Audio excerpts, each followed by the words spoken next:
The Girl with a Dream.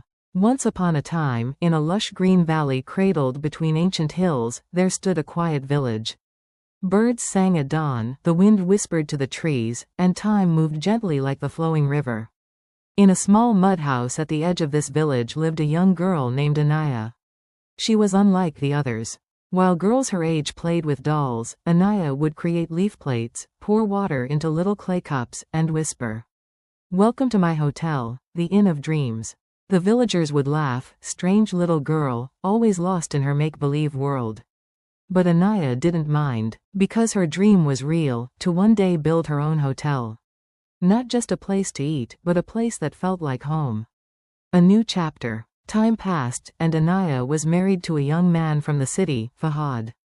He was quiet, but kind-hearted, and most importantly, he listened. On their first night together, Anaya looked him in the eyes and said, "I want to build a hotel, a place where people don't just eat, but feel cared for." Fahad didn't laugh. He simply smiled and replied, "Let's build it together." Starting from nothing, they moved to the city, no family, no friends, only faith. They rented a tiny room with a small open space that barely fit a kitchen table. Anaya cleaned the space, set up a table, 2 chairs, and painted a wooden sign that read, "Greater than, the Inn of Dreams."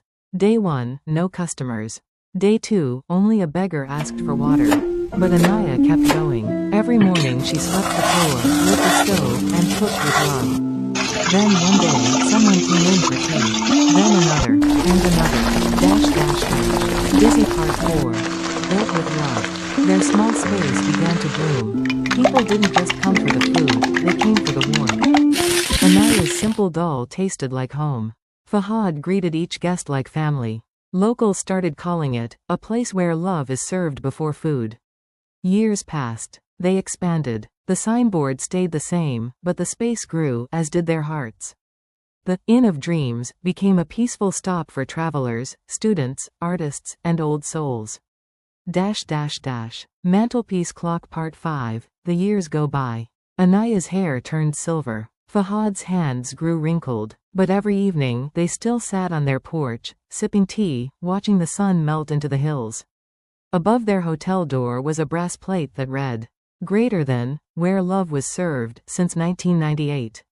One day, while leafing through old books, Anaya said softly, "Greater than, Fahad. I never wanted just a hotel.